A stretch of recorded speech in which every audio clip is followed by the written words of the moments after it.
आजा बेटा, यहाँ बैठ। मैंने अभी अभी श्री कृष्ण को खिचड़ी का भोग लगाया है। ले खिचड़ी खा बेटा। पसंद आई खिचड़ी तुझे? और दूं?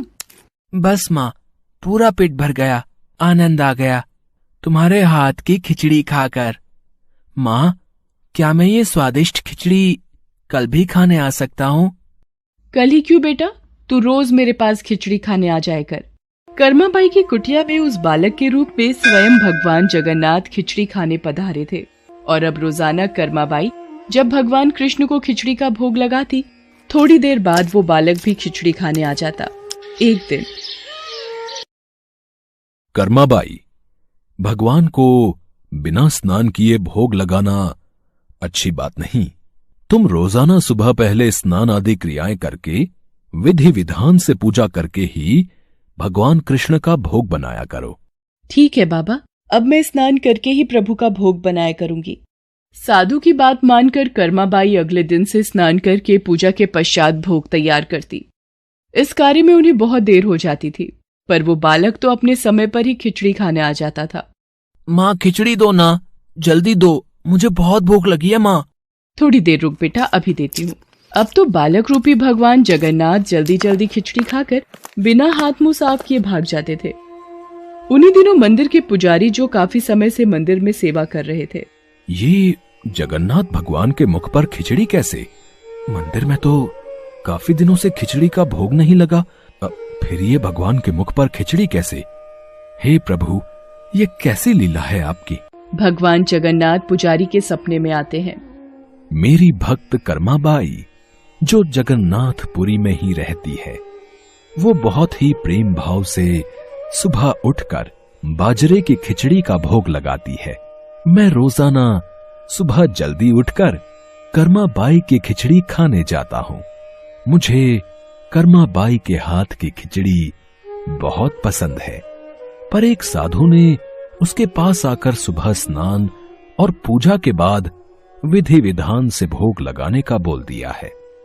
अब कर्माबाई स्नान और पूजा के बाद भोग लगाकर मुझे खिचड़ी देती हैं।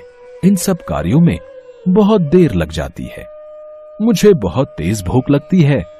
भक्तगण मेरा इंतजार कर रहे होते हैं, इसलिए जल्दी जल्दी खिचड़ी खाकर मैं बिना मुंह हाथ धोए वापस लौट आता हूँ।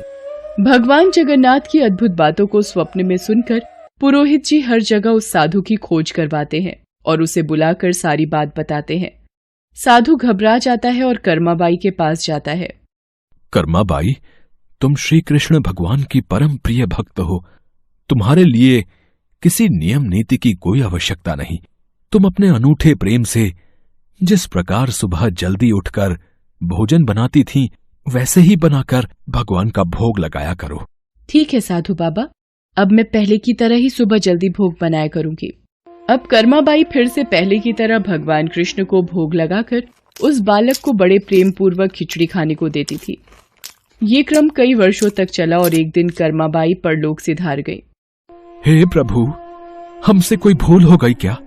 आज आपके नैनों से अश्रुधारा कैसी प्रभु? हे भगवान जगन्नाथ, क्या अपराध हुआ हमसे जो अब दुखी हुए प्रभु? उसी रात भगवान जगन्नाथ राजा और पुजारी के स्वप्न में आते हैं और बताते हैं कि उनकी भक्त कर्माबाई इस लोक से विदा होकर भगवान में विलीन हो गई हैं। अब उन्हें सुबह सवेरे बाजरे की खिचड़ी कौन खिलाएगा, यही उन्हें दुख है। अगले दिन पुजारी जी, जो स्वप्न आपने देखा वही स्वप्न मुझे दिखाई दिया। भगवान जगन्नाथ की प्रिय भक्त कर्माबाई अब इस लोक से विदा हो गई है। मैं चाहता हूँ आज से हर सुबह भगवान जगन्नाथ को कर्माबाई के नाम से बनाई बाजरे की खिचड़ी का भोग लगा करेगा, जिससे भगवान को कर्माबाई की कमी न महसूस हो। जी महाराज, अब से ऐसा ही होगा। उस दिन के बाद से कहते हैं कि भगवान जगन्नाथ को हर सुबह बाजरे की खिचड़ी का भोग लगाया जाता है। कर्माबाई के नाम की बाजरे की खिचड़ी के भोग से आज भी इस प्रथा को निभाया जा रहा है।